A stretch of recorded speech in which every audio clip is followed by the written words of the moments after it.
Bonjour et bienvenue sur Kansei, sur le grill technique d'une scène culturelle, puisqu'aujourd'hui il s'agit de vous montrer un dynamisme de la mairie de la Barthe-sur-Lèze. Nous étions déjà venus il y a 10 ans vous présenter la médiathèque. Aujourd'hui, un tout autre sujet, mais tout dans la continuité de créer du bien-être et de la sociabilité. David-Olivier Carlier va nous en parler, il est le mieux placé pour en parler, avec Jérémy Tournon de l'agence Boomerang, qui nous fait une première apparition, bien sûr. Il était en collaboration avec Archi Club. Vraiment une belle découverte pour tous les habitants, mais aussi pour tous ceux qui sont dans l'environnement de ce quartier et de ce village. Je vous souhaite une très bonne découverte.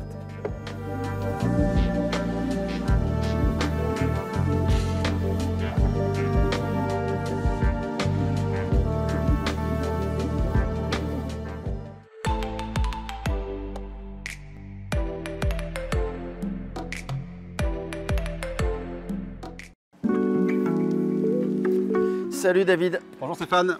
Quel plaisir de revenir sur un lieu et notamment une municipalité qui continue de bouger. J'étais venu il y a 10 ans, je le disais, pour la médiathèque. Ouais. Tu es arrivé toi il y a En 2014, il y a 10 ans pile. 2014. C'était un petit peu un an après l'inauguration de la médiathèque. Ça veut dire que l'équipe est toujours dans la dynamisation du village. On a un slogan, c'est la Barthe change, la Barthe avance. Et je crois qu'on est une des rares communes de notre taille, en Haute-Garonne, à avoir depuis 10 ans continué à investir, faire bouger la ville, pour faire en sorte que notre petite commune, 7000 habitants, on ne soit pas une ville dortoir. Le principe d'Astro-Lab, la Barthe. Lab, la Barthe, laboratoire, ouais, c'est ça, lab, laboratoire culturel, lab, la Barthé, oui c'est un peu ça le jeu de mots. Et puis l'Astrolab, c'est un instrument qui nous montre la découverte, qui nous montre les mondes nouveaux, qui nous montre l'horizon. C'est comme ça qu'on l'a pensé. C'est quoi cette intention en fait? C'est un lieu pluriculturel. On y retrouve du cinéma, on y retrouve du spectacle vivant, du théâtre, de la musique. On a inauguré ce bâtiment il y a un an, enfin le 4 novembre 2023. Et en fait, l'idée c'était de créer un lieu de vie au cœur de la ville. Il n'existait pas vraiment à la Barthe un cœur de ville. Pour revenir sur ce lieu, faire une programmation, c'est pas si simple que ça. Non. Comment on s'y prend en fait pour créer un cinéma, un centre théâtral? Alors, c'est un bâtiment de 2 salles, une salle de 230 places, une salle de 80 qui font cinéma. Et puis, on avait depuis presque 20 ans, même plus de 20 ans, le maire actuel, Yves Cadas, était à l'époque adjoint à la culture. Et donc, il avait déjà créé la culture de la culture. Oui, exactement. Et donc, on avait de plus en plus de spectateurs, donc il fallait désormais qu'on ait un lieu adapté. C'était une salle polyvalente. Maintenant, on a un vrai lieu et les gens sont ravis de venir. Et cet endroit a tout de suite vécu. On l'a mis en place, on l'a inauguré. Il y a tout de suite eu des gens au café, au restaurant, qui sont venus au cinéma, qui sont venus écouter des concerts l'été et qui viennent profiter de cette belle place. Ça a dû être évident de défendre un projet comme ça au départ, non? Très difficile. Les gens n'y croyaient pas, les gens ne voyaient pas ce qu'on voulait faire. On a failli perdre les élections là-dessus. Et maintenant que c'est fait, tout le monde est ravi. David, lorsqu'on se retourne et qu'on voit la médiathèque et ici la vie. La vie, ici la vie. Voilà. Tout est dans ce mot, ici la vie. Voilà, la vie. Et la vie par quoi? Par la culture. Donc là, on va rejoindre Jérémy que vous avez choisi pour ce projet-là. C'est l'architecte, ouais. Un jeune architecte très talentueux. Son projet a été choisi à l'aveugle. C'est-à-dire qu'on a fait un jury de concours. Avec de grands architectes connus sur Toulouse. Il y avait Pierre-Louis Taillandier, il y avait Joseph Almedevers qui a d'ailleurs fait la médiathèque. Il y avait bien sûr Dominique Allais, qui est un des très grands architectes toulousains historiques. Et unanimement, le projet qui a été choisi, c'est celui-là, qui est un projet finalement compact, intelligent, malin. Il vous expliquera tout ce qu'il a fait. Et on ne mesure pas quand on le voit tout ce qu'il a fallu mettre en œuvre pour le réussir. Quelle énergie! Énergie positive. On va se revoir? J'espère. Il y a d'autres choses à voir à la Barthe. Avec plaisir. À bientôt. Salut David.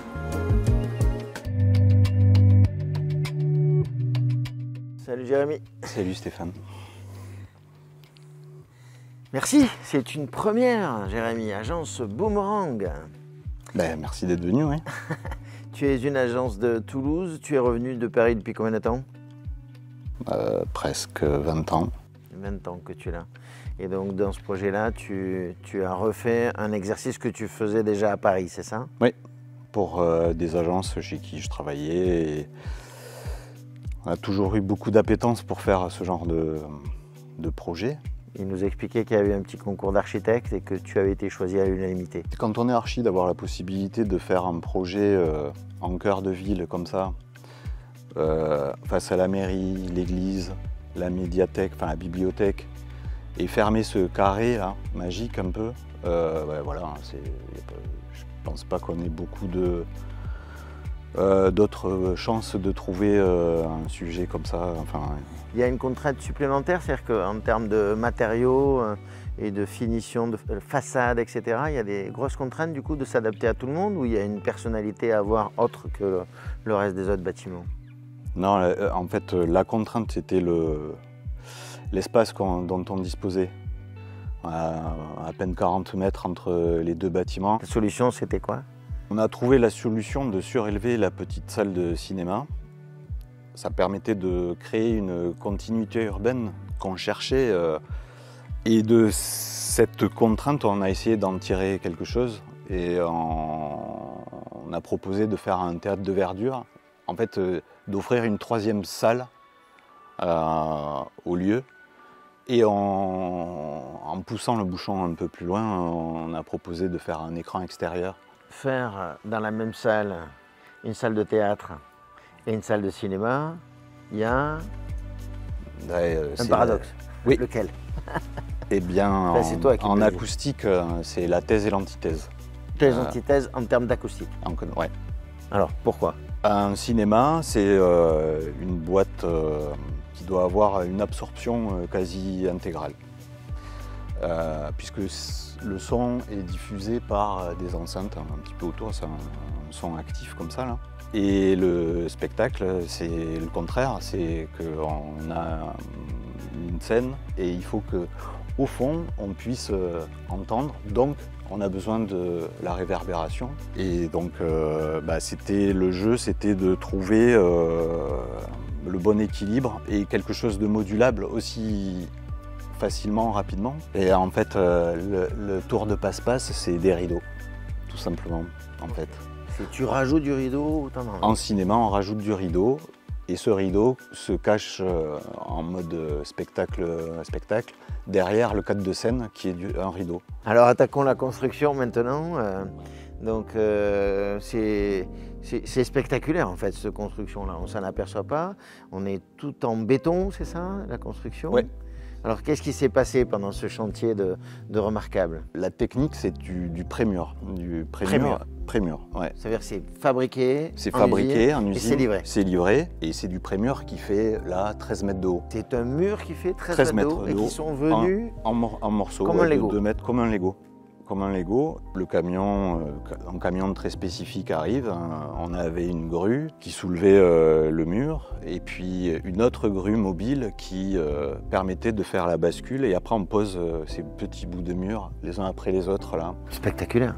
Ah oui, j'étais à la récré tous les mercredis. C'était ton cinéma, ouais. Ton spectacle. Techniquement, en plus, je crois qu'on a, en termes de chauffage, enfin d'énergie, ouais. Une grosse particularité. On a une géothermie. Ouais. En fait, les puits sont sous le bâtiment là. Et la puissance qu'on génère est supérieure à la capacité à ce dont a besoin le bâtiment. Ouais. Et on a fait un réseau de chaleur entre ce bâtiment, la médiathèque et la mairie. Quelle est ton impression en fait? Quel est ton ressenti? Qu'est-ce que tu ressens quand tu viens dans cet ouvrage-là?